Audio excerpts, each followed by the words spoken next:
Before we begin, thank you very much to Joseph T for rejoining my Patreon campaign once again. Thank you so much for the support. Joseph is one of those that jumps in and out of the campaign seemingly every month, and like every month they get a shout out.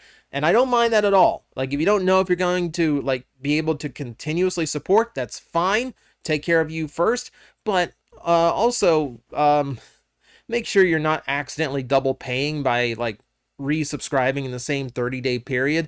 That's not gonna that's not gonna be good for you. But however you choose to support, I do thank you. And that brings me to the end of my shoutouts. I'm completely caught up once again, barring any shenanigans, because you people always pull shenanigans. But yeah, we came pretty close to another month. We're like less than a week short of having another month of total shout outs, but you came close, and that's still really cool. Okay, so today I'm going to be going through a whole bunch of quick demonstrations of Rise of the Beast toys. I know there's so many toys out there for this series that a lot of people are going to be curious about exactly what they are and the nuances to them, but they're not really going to want to invest the money in them. Hey, don't worry, that's why you have idiots like me doing this, so I can spend my money like a fool, and you guys can be better informed about what you're buying and allowing to exist in your life. Now, I will admit, the title is a little bit misleading, because this is not every single toy for Rise of the Beast that I could have included. There's a few things I left out because it was pretty obvious what they were. So, number one, no Studio Series, because they're just normal Studio Series figures. No Titan Changer, because it's just like every other Titan Changer. It's a very simple, no articulation figure, very inexpensive, so a kid has something to transform to and from a robot. And the one thing that I probably could have included was the Optimus Prime that transforms into the Nerf gun, but really it's a blocky Optimus Prime that turns into a dart gun. You know, you pretty much know what you're getting into. I wanted to stick to the stuff that is like essential Transformer experiences and are pretty much Transformers in one way or another, by our typical descriptions. So we're going to start small, and this is with the Beast Battlemaster. So this is very similar to the Battlemasters we had in the past during the War for Cybertron trilogy, and yeah, it's pretty much what you would expect. I mean, it's a tiny little animal figure that transforms into a weapon. Now, what's neat about these is that there's plenty of them that are somewhat original characters. You know, there's a Skull Cruncher out there that's actually pretty cool. But every now and then, they've been throwing in these that actually look like the characters from the movie, which means not only do they make like these nice little pieces that you can just keep on a desk if you want just like a tiny little version of the animal, but also it's kind of characterful. It reminds me of how they handled Arms Micron, where a bunch of them are just normal animals that turn into weapons, but every now and then they throw in one that looks like one of the characters. So it gives me those vibes. Now, the transformation on these things ranges from like pretty clever to like pretty like stupidly simple. This one is more on the clever side. I actually quite like how Primal transforms into the gun mode here. So we'll do that really quick. We bring the arms together like so. Snap them like, there we go. I'm going to try to be very quick with these like transformation demonstrations, because this isn't like I messed up. This isn't like a full like video review thing. This is just me like quickly showing off how it all works.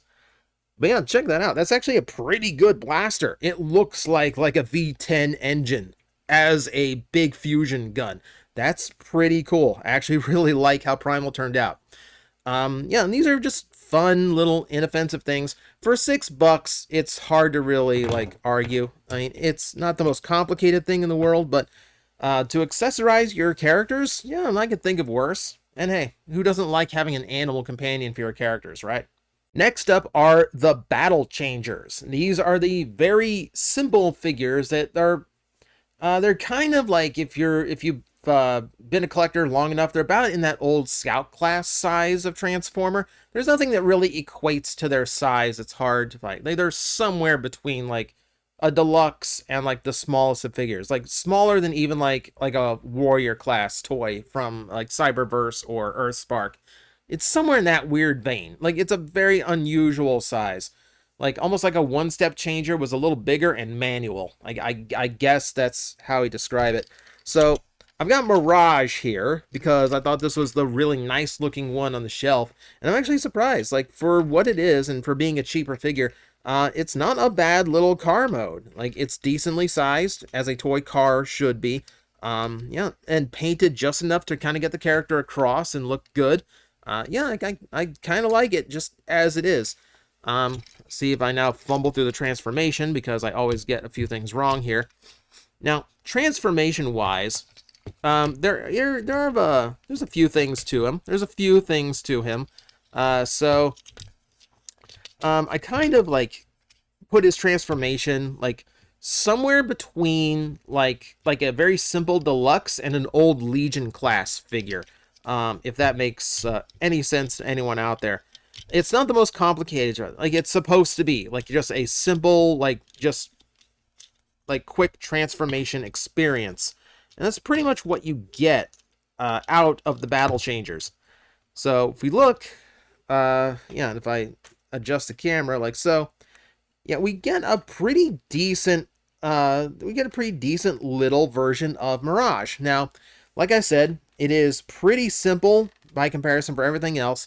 It's purely there for kids to have something simple to transform that's still involved and still going to have some level of posability to it. So like this one does have a little bit of movement in the waist. The shoulders are ball jointed, so are the hips. So you have that. And yeah, it looks a little bit weird, but the knees work too. So, you know, you got 7 points of articulation there, which is not bad.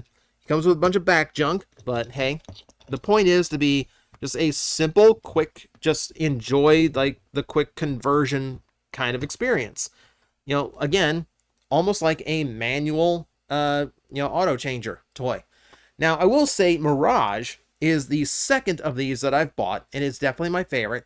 The one I bought previously to this was the Bumblebee. And while I know people do enjoy that Bumblebee figure, to me, it really does come across like just a large size Legion scale figure, which means the transformation is very bare bones. There's no real playability to him. Very basic levels of articulation. It is something you get a kid who just wants a Bumblebee without breaking the bank or without taking up too much space.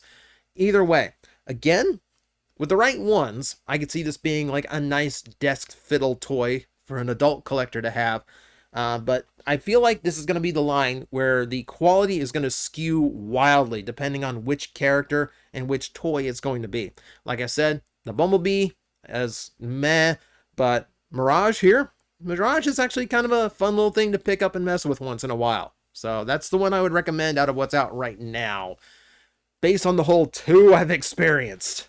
But that's a battle changer. Next up, we're looking at the Flex Changers. If you've been into a Walmart in America right now, you're going to find an end cap that has probably about 30 or 40 of these. And no, I am not exaggerating. And it's only 3 characters so far: Bumblebee, Cheetor, and Nightbird. So you don't really have much option for experimenting with these. I picked Cheetor because I like the novelty of like some of those old like 90s Beast Wars designs getting the gimmicky figures that a lot of modern Transformer characters get. I don't know if I picked the right one or not. This is a case where I probably should have gotten 2 just to make sure like this is not indicative of the entirety of Flex Changers. But I will say for this one, it's rough. It's rough. Number 1 is his robot mode cheetah head ends up in a very unfortunate position. But beyond that, like in the beast mode, you're really not going to have any playability or posability. It really is just, hey, here's a cheetah. The big thing here is that it's basically just another form of automorphing transformer.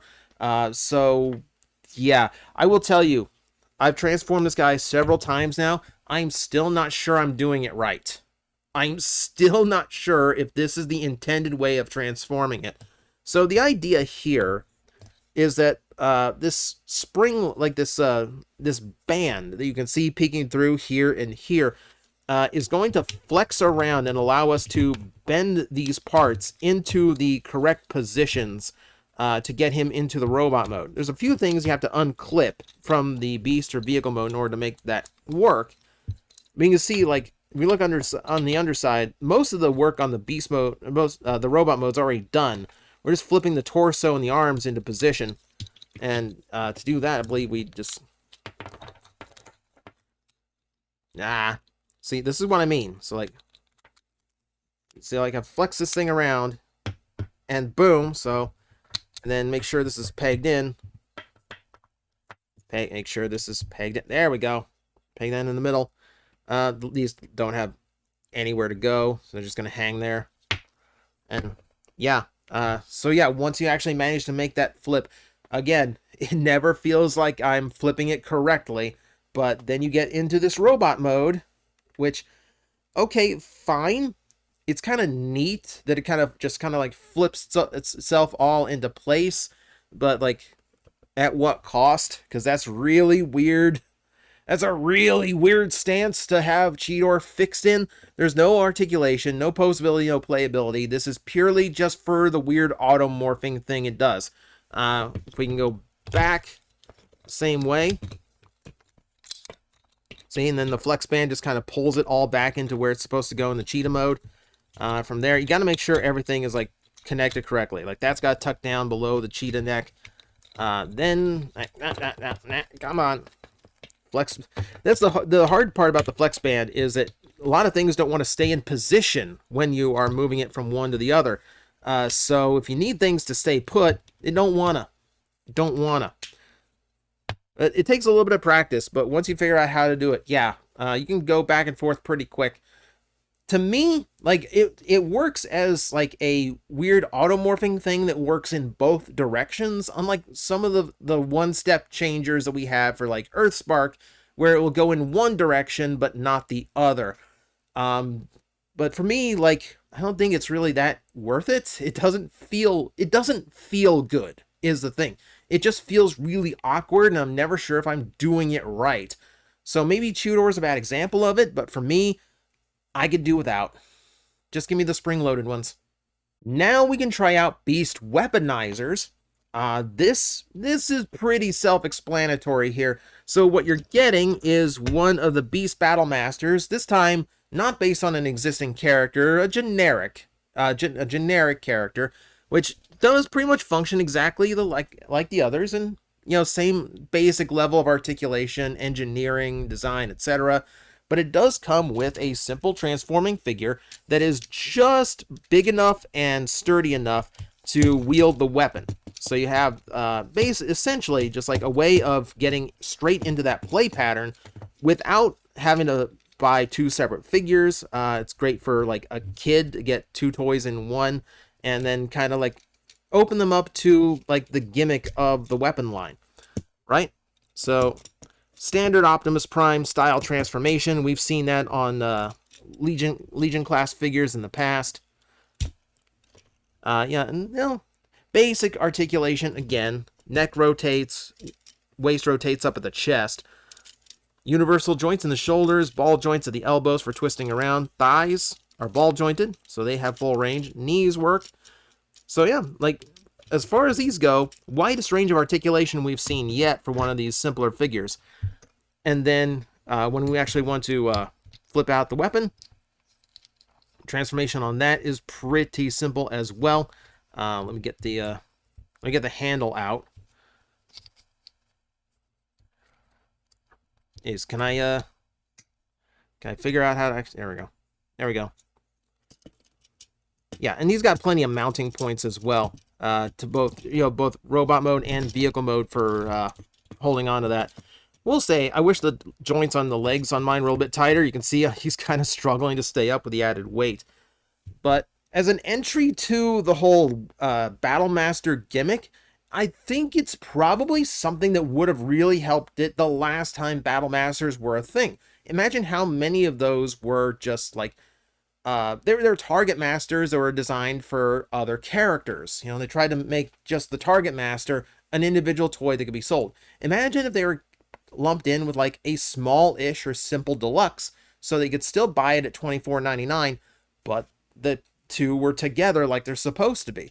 I think just as a way of introducing people to the gimmick would have worked out a lot better. So you actually find out, oh yeah, this is actually kind of fun. I wish I had more of these.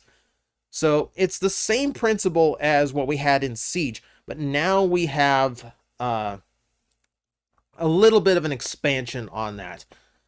So it's not bad. It's not bad.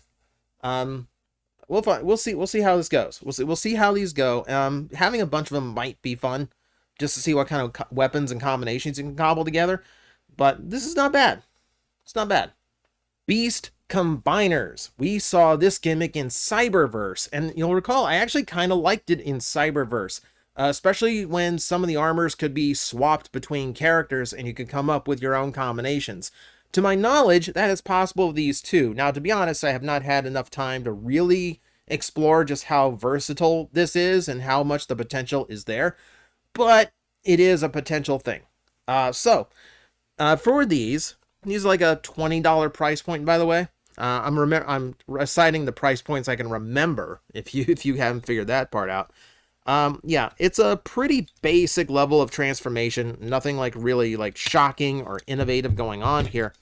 The big point to these is essentially to just be sturdy, which is ironic because I used RC as the example here, and RC is pretty hollow in the back, as you can see. But the idea here is to just have enough center of gravity, be able to withstand the armor that you have to clunk down on them. You're going to clunk it down on those two pegs in the shoulder. So this takes a little bit more than they used to. So first off, all of them so far that I have experienced will require you to take the top of the head off and then take the tail off as well. There we go. Yeah, now the groove. Make sure it's lined up correctly. So like this is going to come down and form the chest. So you're going to want to fold the legs up like so. And then we're going to sink it down onto character like so. Bring the chest piece down. That's going to flip the sides out. And that's going to reveal the combined head, which is a little bit beefier. Now, all of these kind of have the exact same aesthetic going on. Huge shoulders, huge, like big chest, big helmet.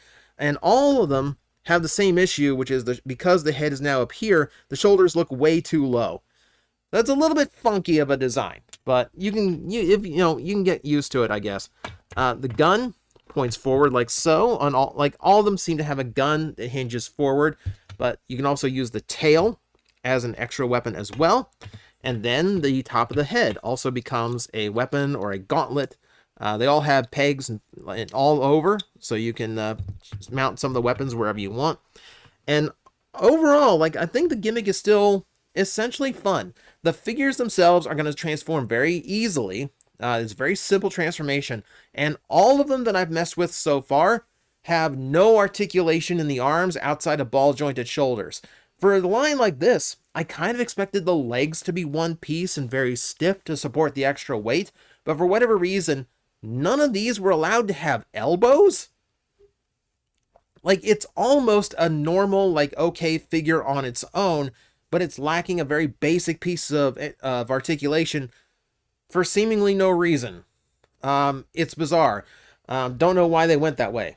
But the combiners are essentially, if you bought one in Cyberverse, the only thing that's really changed is that they're all trying to keep essentially the same level of engineering they had before. They're not trying to go over the top with it or try to make it overly complicated like they did on some of those. You'll recall, I believe it's the Grimlock and the dump truck, if I can remember the combination right. That thing never worked at all. Did not work at all. So things like that have kind of been pushed to the side. These are more to the basic ones that came in Cyberverse, and they all kind of work the same. So just pick a favorite design, go with it.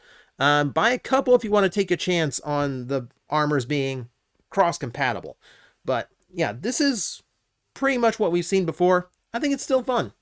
We're going pretty long in this video, so I'm just going to briefly touch on the mainline Transformers. Now, this is one that's been hard for me because it's been very hard for me to find mainline figures. I still haven't found any mainline deluxes. I'm really after the Air Razor. And as of this recording, I only found Rhinox and Optimus Prime yesterday.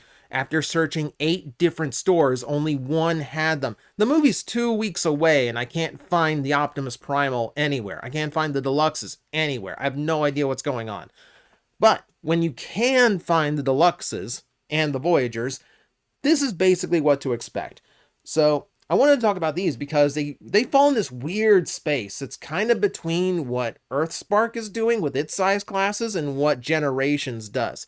So overall, they are just a little bit smaller than Generations toys at the same price point. So you're already going to cry foul, right? That's perfectly understandable at this point. I do feel like some of them come with a higher level of paint than the Generations ones do sometimes. Generations relies more on solid molded parts, whereas these do have notable elements of paint across the designs. I will also tell you the engineering on them, the ones I've messed with so far, really, really good. Like, I think Nightbird was like maybe a little bit messy and like very typical. Like, Nightbird kind of felt like a Studio Series toy with less budget, if you can kind of imagine how that would work out. But still forms like a fully articulated and detailed figure. The Rhinox that you see here, I'm not gonna transform these. I'm just gonna let you know the complexity on the transformation is about Generations level, and the engineering on the Rhinox especially is really, really good. Like, the 2 Voyagers I have are really, really good. So if you find them, don't think it's like, well, they sized it down, so obviously it's not as good, or they cheaped out on the line. I don't know if this is indicative of another size shift because things are just, inflation sucks, or if this is just an intentional act by the line in order to like differentiate themselves from the Studio Series releases. It's kind of hard to tell because this line was delayed for a year, so we don't really know, what the intention behind the whole scheme was. Needless to say, from what I've experienced from the mainline toys so far, they've done a fantastic job. And like, even the Cheetor, I thought it was just going to be Kingdom Cheetor with some like modifications. No, it's like a fresh transformation. Like, it does a lot of different things. So I'm actually like kind of happy with how these toys have turned out so far. I said it before, it seemed like the mainline ones looked and just felt like they would be better and more interesting to me from the beginning. And so far, from my immediate experience with them, that's absolutely true. So technically, we've had the Smash and Go figures for a while because the Optimus Prime came out as part of Cyberverse, both to fill out the end of that line and also because the toy was already in production at that point, but the line got delayed, so they had to get it out on shelves somehow. But now it's all over the place as a Rise of the Beast toy as well. So if you didn't flood the market before, hey, guess what? But yeah, this is like the most I was willing to spend on any of these, and like, even then it was just like, I bought this for this particular video, and this was 35, it was like 32 bucks. Like, this was like outside of my usual like price comfort range for what is essentially an automorph figure. Essentially, it is an automorph figure. So yeah, it is what you see. So the gorilla mode for Primal here is okay. He is very butt up. He does, like, the posture for a gorilla is not quite there, but it's a big gimmick toy. It's essentially just an overdone one-step changer. I will say the detail is not bad at all. Like, he's got a lot of different color going on. There's a little bit of brown to him, just so he doesn't look completely plain, like a lot of the Primals have done. And the biggest Maximal symbol on his shoulder I think I've ever seen. It's the modified Maximal symbol too. I don't like it as well. But yeah. So these things work best. At least the Primal works best. If you're doing it from the rear, so you have to stare at his gorilla butt. But once you've got him there, whoa, hang on. It's okay. It's okay. Nothing broke. But yeah. Once you're staring at his monkey butt long enough, the idea is that you're supposed to pick him up and slam him on the ground, and that initiates the transformation. I'm using a glass surface, so I'm not going to be going that far, but I will just, you don't have to slam it. You can just press it down. You can just press its ankles down, and it'll do everything. So I'm going to go Once, twice, 3 times, and that is your transformation. Now, on an engineering level, that's actually kind of cool. Like, yeah, like there's the sequence springing that all works from the exact same trigger. That's actually kind of neat. You know, I mean, that takes some really good engineering to figure out. I will admit, it's the kind of thing that I would personally get bored of after like a couple times. It might be something fun to just kind of like goof off with once in a while, but like I have an Optimus Primal that was part of the Classic Heroes team, like the replacement to the Rescue Bots, and just like its little one-step flip from Gorilla mode to like robot mode is more fun as like a fiddle toy just to keep your hands busy than like this is, because this takes setup, this takes space. For a kid, this is probably going to be, you know, at least engaging for a few times, but I think even a kid's going to get bored of the same trick over and over, because that's really all it does. At this point, there's no articulation to it. There's really nothing else you can do toy-wise to him. All you can really do is transform him back, which, you know, first you lock the arms like that, put the chest down like so, and then that all rotates diagonally, and then you're back to gorilla mode, ready to do it again. So again, it's a fun gimmick, and the engineering behind it is actually really impressive.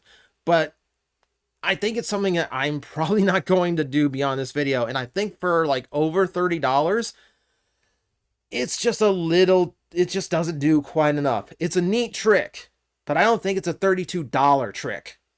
And that brings us to the mask. Without the automorphing Primal out yet, this is the most expensive one that I can currently talk about. It's a $35 piece, and you can get it in Bumblebee or Primal flavors. I went with Bumblebee because it's the only one they had at the time. I find the Primal one at least a little bit more amusing, but because there's been Bumblebee mask and helmet toys before, you know, but okay, fine. We'll get a weird Bumblebee. It is definitely a weird Bumblebee. For starters, it's way bigger than I expected it to be. Here's my Metal Hawk. We'll put it next to Metal Hawk. Look at that. Look at the size difference. Like, he's huge. And these toys are the same price. Keep that in mind. The way that works is that the Bumblebee, you can tell the decoration on the Bumblebee is very limited. There's very little paint going on here, and it's very simple applications. And the plastic itself is kind of thin, and it's a softer temper of plastic, because this is a toy that's going to get beaten up a lot. You know, kids are going to role play while wearing it. They're going to shoot each other with Nerf darts and whack each other with foam, Rise of the Beast swords and all that. So I don't know if there are Rise of the Beast swords. There should be. There should be. Point being, they made sure that this toy was going to be a little bit more endurant. So it's plastic that can absorb shocks without breaking. But that does mean it's going to feel a little bit cheaper to some people. I never felt like, oh, this feels cheap. But it definitely feels different. Let's put it that way.